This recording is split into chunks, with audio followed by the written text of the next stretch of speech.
Everybody, Wes here. Thanks a lot for tuning in to another episode of Versus, where I compare some video games. And today I'm going to be comparing one of my all-time favorite shooters, Thunder Force 3 for the Sega Genesis, with its Super Nintendo counterpart, Thunder Spirits.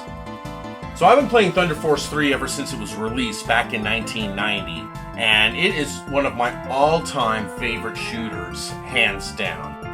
Now, the Super Nintendo one, Thunder Spirits, I didn't play until just a few years ago, but the two games are very similar. They're near identical in some parts, but there's other parts where they're completely different.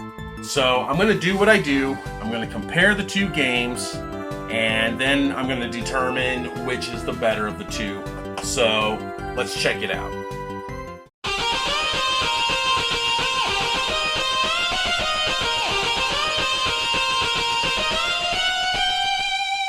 The Thunder Force series began on the PC as a free-roaming scrolling shooter computer game in 1983, developed by Technosoft. It then spawned several sequels including Thunder Force 2, which combined the free-roaming style of the first edition with the more traditional horizontal-style space shooter, released first for the Sharp X68000, then ported to the Sega Genesis in 1989 as a launch title.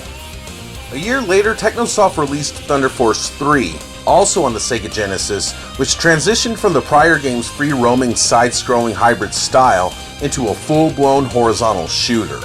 An absolute shoot-'em-up fan's wet dream. The game boasted vibrant visuals, complemented with an exceptional soundtrack. The success of the Mega Drive edition prompted Technosoft to release an arcade port of the game, entitled Thunder Force AC, which borrowed many of the sound effects from the Genesis Mega Drive game, and using nearly identical graphics, but in my opinion suffered from slightly inferior music. The tracks were all the same, except for on the 4 new levels the arcade offered, replacing half of the stages while retaining 4 of the original from the Genesis version. Technosoft then licensed this version to Sega to bring over to the Super Nintendo, which shares many similarities with its Sega Genesis counterpart. Now, the plot takes place immediately after Thunder Force 2.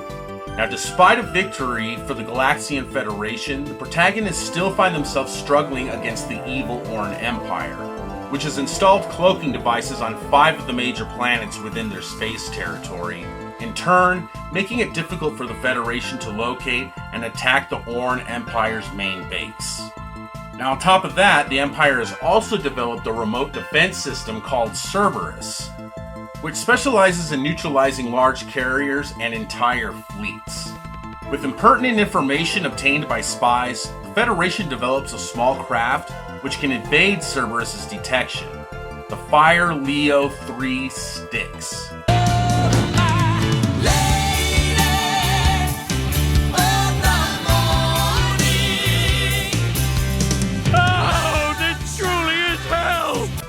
Now, the Federation deploys Styx, which has more than enough firepower to destroy the gigantic space station. And thus begins our mission. Now, I just have to say, I love all these references to hell, which is one of my all-time favorite fictional settings. It's just so evil. Anyway, now that we've covered the plot, let's go ahead and take a look at these two games and compare the differences between Technosoft's 26-year-old shooter. Okay, let's take a look at the title screen. Both games share the same opening theme, but offer different visuals of the Styx.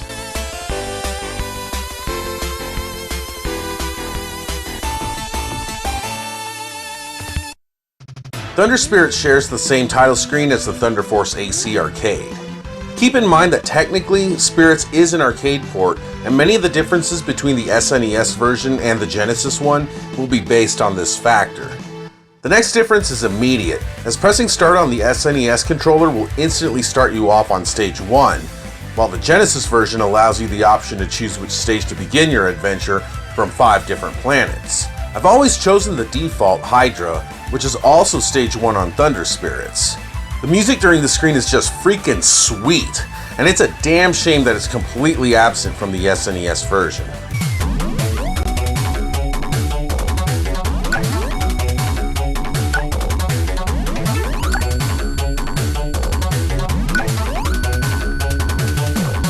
Continuing from the stage select, Thunder Force 3 has a screen displaying the stage that you're about to embark, along with the stage's end boss and its weakness.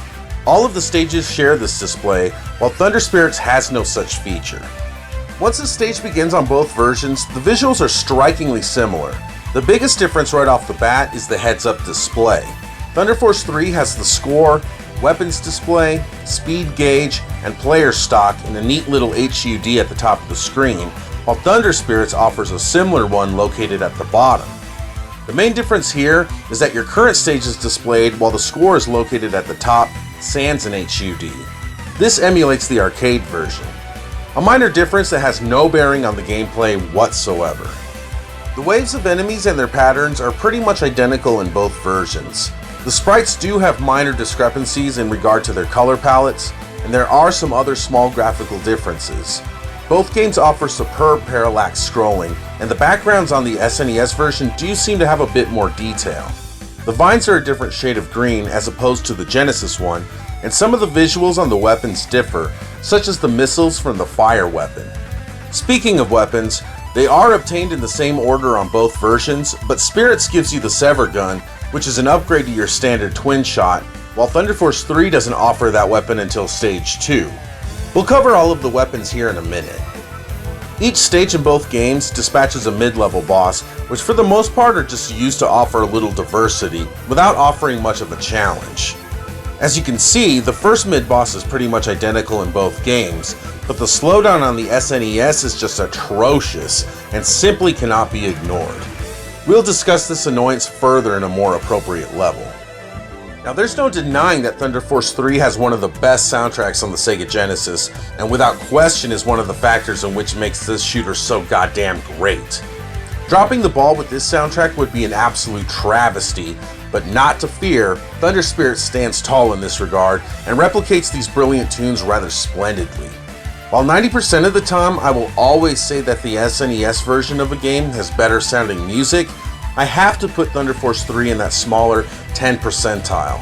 Maybe it's just because I grew up with the Genesis version and am more familiar with it is the reason I feel this way, and most likely that is the case, but you could easily go the other way and crown Thunder Spirits the winner. In this case, it's really just a matter of opinion.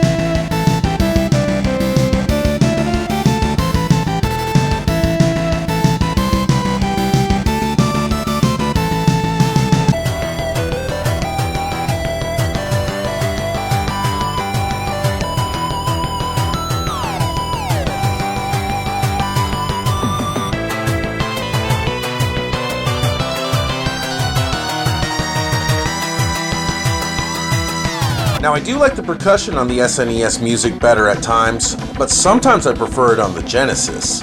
The music on the Genesis can be a bit tinny, but I think that actually works to its advantage as the sound effects and explosions mix much better with the music than on its Super Nintendo counterpart.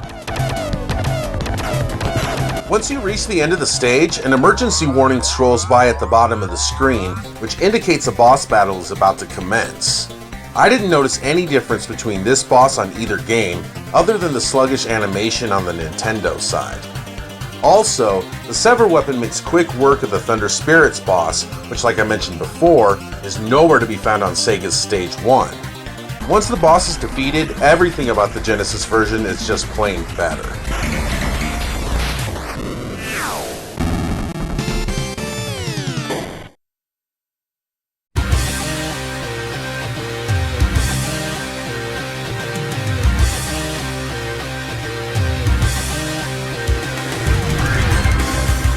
Stage 2 Gorgon is just awesome.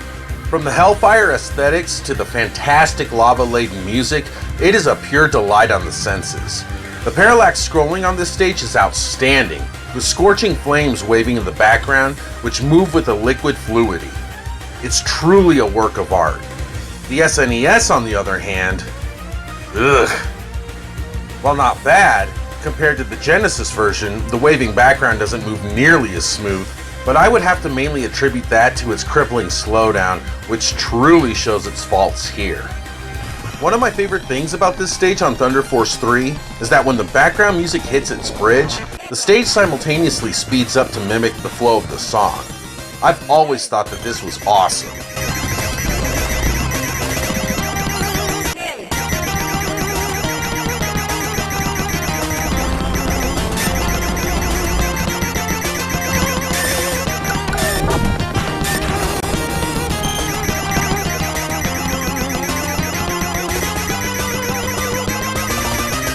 Thunder Spirits? I mean, by the time the bridge is finishing, the stage then begins to speed up.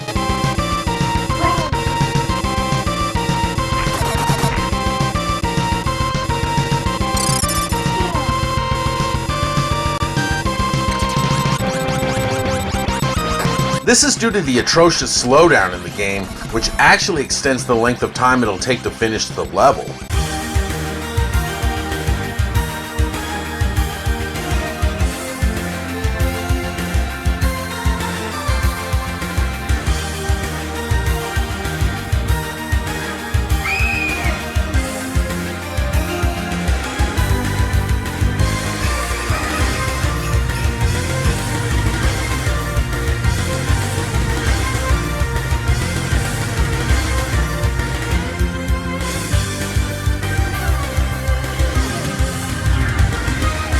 You'll finish this stage on Thunder Force 3 with plenty of time to spare compared to Thunder Spirits.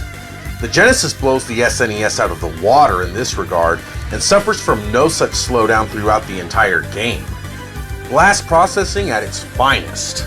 The Sega Genesis has blast processing. Super Nintendo doesn't. So what's blast processing do? And what if you don't have blast processing?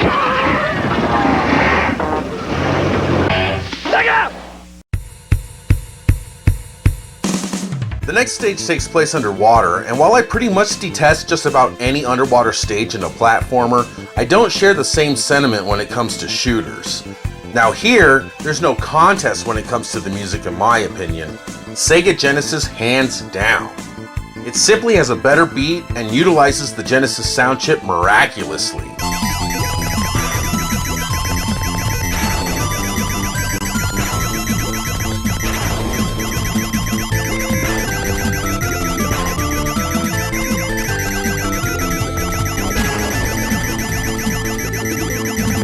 This stage is near identical, so I feel that this would be a good time to cover the weapon array of the sticks.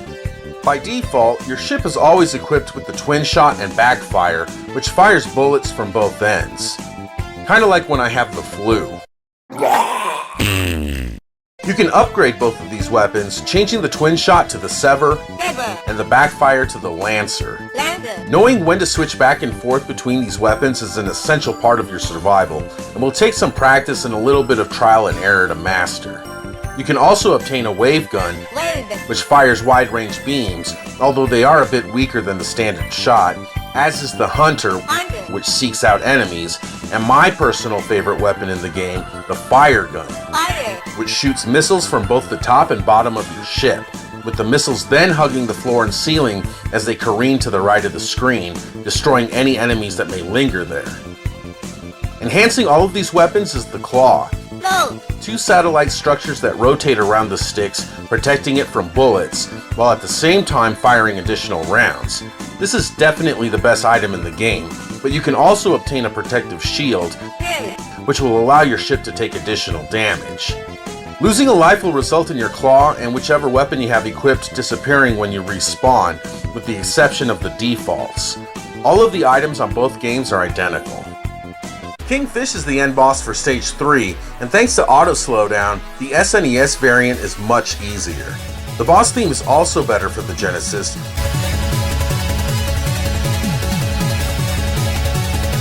with Thunder Spirits using a synthesized horn effect, which I feel is a bit out of place here.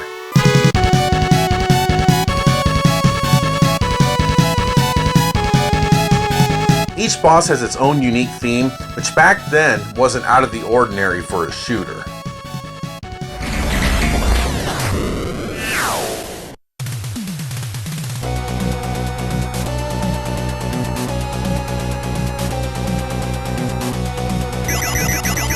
The next stage is where things get drastically polarizing. Stage 4 is completely different, with the sticks roving through an underground cave level on the Genesis rendition, while the Super Nintendo offers an asteroid-plagued outer space level. In Thunder Force 3, you'll find yourself dodging boulders that spring from the floor and ceiling, swinging rock arms, and seismic shifting structures. This is definitely the most difficult of the 5 stages you're allowed to choose from, requiring memorization along with trial and error to complete unscathed. Switching your weapons on the fly is a must, and you'll also find yourself having to shoot through several rock structures a la Life Force, with only specific weapons that can even penetrate them. In Thunder Spirits, trial and error also becomes a factor, as well as memorizing where your enemies will come from. The Lancer or Backfire is impertinent here, with enemies encompassing your ship from every angle. This is the same Stage 4 as the arcade version, so the music differs from the Genesis game. Regardless, both soundtracks are exceptional, providing adrenaline-fueled anthems to go with the blistering pace of the bullet-filled games, even with the Super Nintendo slowdown.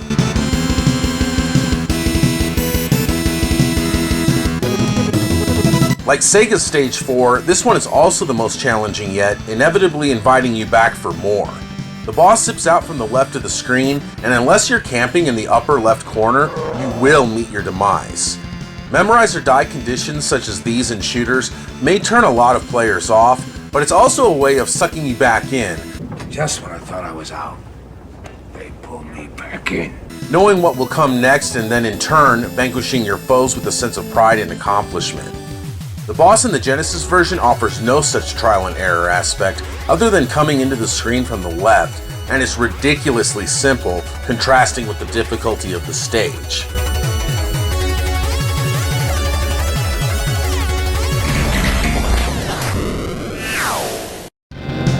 The setting of Stage 5 on Thunder Spirits is a grassy planet with large ruins looming in the background. This level has more in common with Thunder Force 3's Stage 4, as there is a ton of trial and error involved, not to mention the same life force like shoot-away walls and backward scrolling areas. Hope you have a good memory. Now, another difference between this game and Thunder Force 3 is the number of credits you receive and the manner in which they are utilized. When you reach Game Over in Thunder Spirits, you continue right from where you left off, as opposed to its Genesis counterpart, where you'll have to restart the stage from the beginning. The caveat here is that you only have 3 credits versus 7 for Thunder Force. Either way, lots of practice should result in success on both games.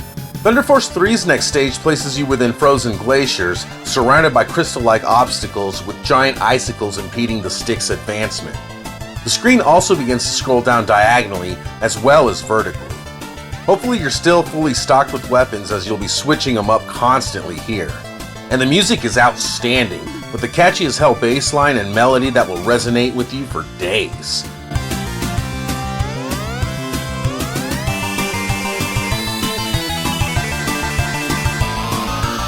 Much better than what Thunder Spirits has to offer for their Stage 5.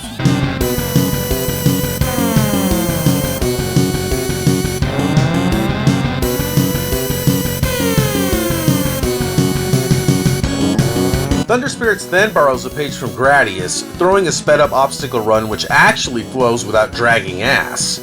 Naturally, some more trial and error with memorization will get you through this part sans death, but thankfully is merciful in contrast to the speed areas we've grown accustomed to with the Gradius series.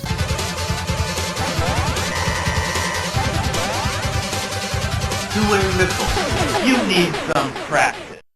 The end boss here is the same for both games, but a tad more challenging on the SNES port.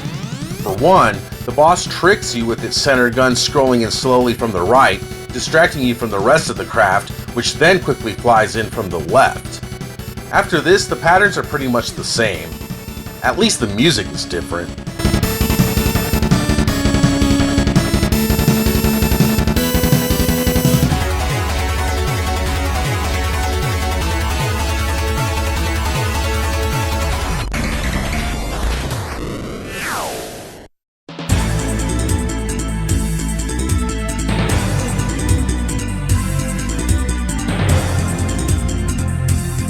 Next on both versions, we find ourselves outside of the behemoth ship Cerberus, although playing through 2 completely different stages. Both begin with the sticks taking out the massive rear jets, before moving along the top of the Titan, destroying parasitic automatons that leap from the ship like fleas from a mangy dog. After flying past the top of Cerberus in Thunder Force 3, you then find yourself at the front of the battleship, blasting it with the fervor of a madman. You then make your way up into the ship from the belly of the beast to take out the ship's mechanical guts and inch your way in the now open orifice like an invasive parasite.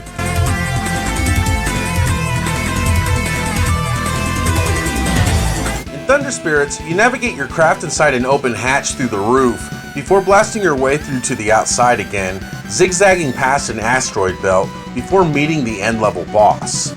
Once the boss is destroyed, the Styx then begins the next stage inside of Cerberus. Now why it was done this way is a mystery to me. It makes a lot more sense to blast your way into the Cerberus from the outside, as in the Genesis version, but whatever.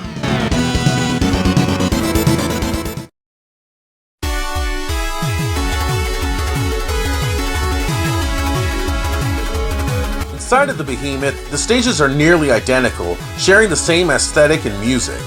Both renditions of the background theme are outstanding, and the better of the two is straight up a matter of opinion.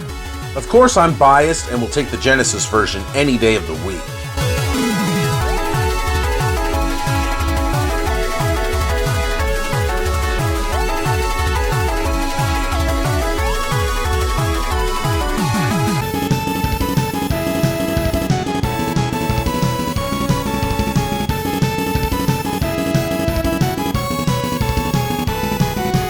It is a fitting theme though, as the stage is jam-packed full of action, requiring a change of weapons on the fly, not to mention several diagonally scrolling areas and trap walls, which spring out testing your hand-eye coordination. The boss is a giant doorway that needs to be blown open, all the while avoiding metallic cubes which shift in random patterns. Avoiding these are a bit tricky, but by now your reflexes should be up to par with the game up to this point.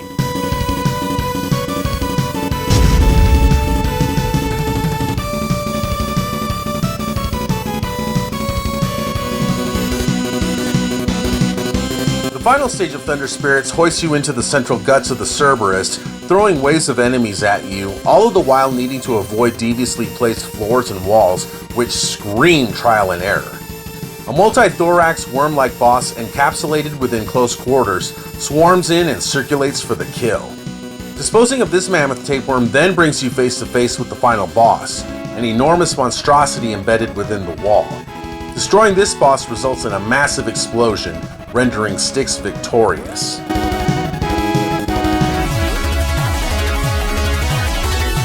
Surprisingly, the Genesis version offers no such final stage and immediately pits you up against a menacing-looking defense drone, which in reality is just a sheep in wolf's clothing that guards the Orn core. The core attacks but lacks impervious defenses and goes down like a punch-drunk prize fighter.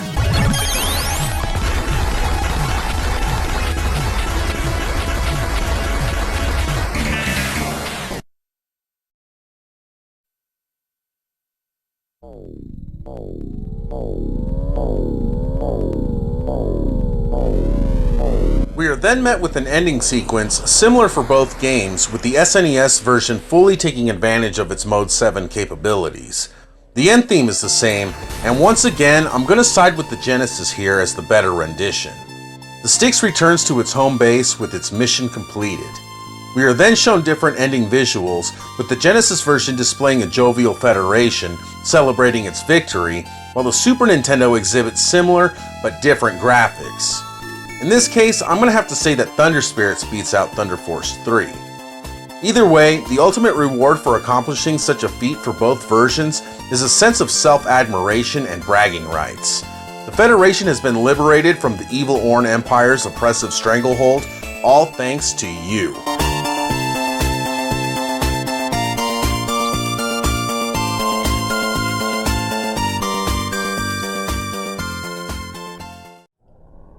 So there you go. That's Thunder Force 3 and Thunder Spirits. Now, you can probably tell from watching the video that I'm biased towards Thunder Force 3. I grew up with the game, and yeah, it's the better of the two. Definitely. The music is better. The graphics may not be as good, but they're still really, really good. The fire level, the waving flames, is definitely better than Thunder Spirits. You can argue with me if you want, but come on, just look at it. And you can't ignore the horrendous slowdown on the Super Nintendo version. It arguably ruins the game.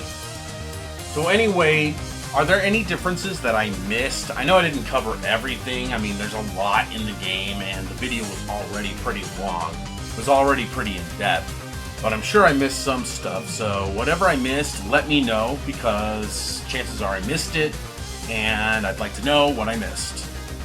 So anyway, I'd like to say thanks a lot for watching this video. If you liked it, go ahead and give it a thumbs up. If you want to see some more of my stuff, I have some other Versus videos that you should really check out, and some reviews and just other miscellaneous nonsense. So go ahead and subscribe, hit the like button, and I just want to say thanks a lot for watching. I'll catch you guys next time.